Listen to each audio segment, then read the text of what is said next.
गया जिले के बोधगया प्रखंड के पूर्वी बगदाहा गांव के रहने वाले श्रीनिवास स्कूल में पढ़ाई करते समय ही एथलेटिक्स खिलाड़ी बनना चाहते थे और स्कूल टाइम से लेकर कॉलेज टाइम तक श्रीनिवास ने कई एथलेटिक्स प्रतियोगिता में भाग लिया, जिसमें कई प्रतियोगिता बिहार लेवल पर भी रहा और श्रीनिवास ने नेशनल लेवल के भी प्रतियोगिताओं में हिस्सा लिया था और इंटरनेशनल एथलेटिक्स प्रतियोगिता में भाग लेने के लिए झारखंड के जमशेदपुर में ट्रेनिंग ले रहे थे।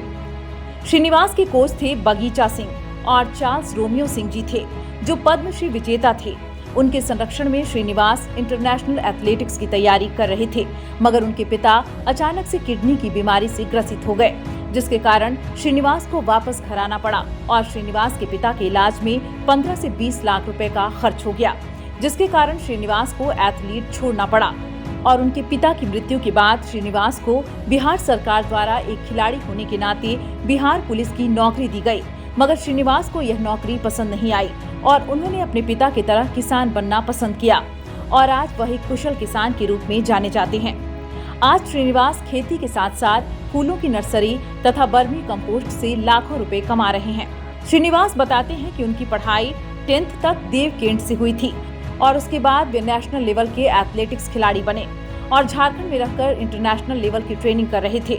वे बताते हैं कि अपने समय के 800 मीटर और 1500 मीटर के रनर थे और उन्होंने ऑल इंडिया में बिहार का प्रतिनिधित्व किया था और उसमें भी वे गोल्ड मेडल लाए थे। वे बताते हैं कि स्कूल से लेकर कॉलेज टाइम तक एकेडमी में कभी भी उनकी फीस नहीं लगी थी, मगर बिहार सरकार से उन्हें कोई खास मदद नहीं मिली। उनके पूर्वज भी खेती किया करते थे और पिता भी बहुत अच्छे स्तर की खेती करते थे, तो उनके डीएनए में ही थी खेती किसानी कैसे किया जाता है। और शुरू में तो उन्होंने मजबूरी बस खेती चुनी थी और गांव के लोग भी उन पर बहुत हंसते थे और मजाक उड़ाते थे कि इसे सरकारी नौकरी मिल रही थी और यह नेशनल लेवल तक का खिलाड़ी था, बैकग्राउंड भी बढ़िया था, उसके बावजूद भी यह नौकरी में नहीं गया। मगर उनका संकल्प था कि जो गेम के माध्यम से वो देश को नहीं दे पाए थे, तो उनकी चाहत थी कि वे खेती कर देश को कुछ दें और खेती के सिलसिले में वे कई बार वैज्ञानिक के पास गए। उनके साथ अच्छा संबंध बन गया और वहां से उन्हें बहुत सहायता मिली। वे बताते हैं कि वे खेती 4 तरह से करते हैं, एक तो खेती करते हैं और दूसरा फूलों की नर्सरी और बर्मी कंपोस्ट, और आज की तारीख में वे महीने के 70,000 रुपए कमा रहे हैं। श्रीनिवास बताते हैं कि वे एक नेशनल लेवल के एथलीट थे और सरकारी नौकरी में एक सिपाही रैंक की नौकरी करना उन्हें अपमानजनक लगा कि एक नेशनल लेवल के खिलाड़ी को एक सिपाही की नौकरी सूट नहीं करती है और उनका बैकग्राउंड ठीक ठाक था। उनकी अपनी 30 एकड़ जमीन थी और वे 3 भाई थे। एक भाई के हिस्से में 10 एकड़ जमीन मिली और उसी जमीन पर आज वे खेती कर रहे हैं। श्रीनिवास बताते हैं कि शुरुआत में उन्हें बहुत कठिनाई का सामना करना पड़ा क्योंकि वे कॉलेज लाइफ से खेती में आए थे और उन्हें कुछ जानकारी नहीं थी कि कैसे खेती की जाती है, लेकिन अब है कि खेती करना उनका पेशा बन गया है।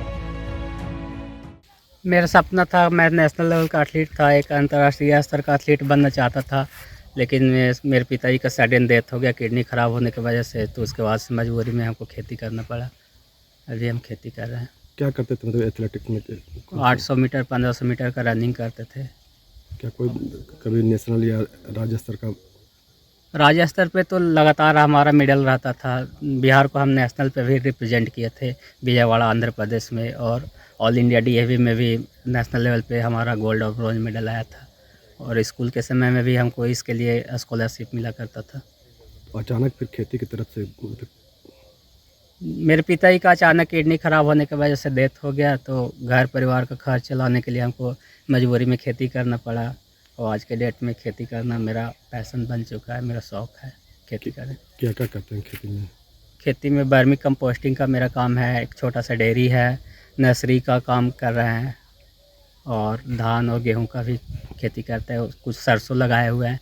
अभी तो 15-20 दिन का मेरा प्लांट है, लेकिन मेरा पौधा देखेंगे तो वो खुद बोलता है कि कैसे हमने उसका नर्सर किया है। और लोगों को भी प्रशिक्षण दे रहे हैं, किसानों को भी? जी हाँ, समय समय पे हमारे पास एग्रीकल्चर के स्टूडेंट्स आते रहते हैं। 2-3 साल पहले बिहार एग्रीकल्चर यूनिवर्सिटी सब और के भी विद्यार्थी लोग आए थे। 1-1.5 महीना पहले Usha Martin agriculture university Ranchi के विद्यार्थी लोग भी प्रशिक्षण के लिए आए थे। और ये कि जापानीज NGO है निगडा, वहाँ के किसान लोग भी समय समय पर आते रहते हैं। कितना ज़मीन है और कितना भी आमदनी 10 एकड़ ज़मीन पे हम लोग खेती कर रहे हैं और वर्मी कंपोस्टिंग का काम कर रहे हैं, डेयरी कर रहे हैं। मेरा मंथली आमदनी लगभग 60-70 हज़ार पर मंथ के आसपास में हो जाता है। क्या शौक था पहले कि क्या? मेरा सपना था कि एक अंतर्राष्ट्रीय स्तर का एथलीट बने, उस समय जब स्कूल कॉलेज की लाइफ में थे, लेकिन मजबूरी में हमको गेम छोड़ना पड़ गया। तो अब तो खेती करना ही है। खेती में हम चाहते हैं कि कुछ देश को दे। कैसे ये आइडिया आया कि खेती के जरिए? शुरुआत में हमारे पिताजी का डेथ, मेरे पिताजी एक बहुत अच्छे किसान हुआ करते थे अपने समय में, तो खेती करना तो हमारे डीएनए में ही था शुरू से ही, लेकिन उतना प्रैक्टिकल नॉलेज हमको था नहीं कि कैसे खेती किया जाता है। लेकिन जब पिताजी का डेथ हुआ तो मजबूरी में हमने खेती चालू किया करना, घर परिवार का खर्च चलाने के लिए। लेकिन धीरे धीरे केवी के कृषि विज्ञान केंद्र मानपुर गया कि वैज्ञानिकों के संपर्क में आए, तो उनसे बढ़िया मेरा रिलेशन बन गया, आते जाते काम करते। अब उनसे भी तकनीकी सहायता मिलता है, जिसको हम लोग अपने खेत में इम्प्लीमेंट करते हैं और बढ़िया उत्पादन लेते हैं। क्या अभी भी लगता है कि अगर एथलेटिक्स में अगर उस समय अचानक ये स्थिति नहीं होता तो एथलेटिक्स में चैंपियन? जी हाँ, 110%।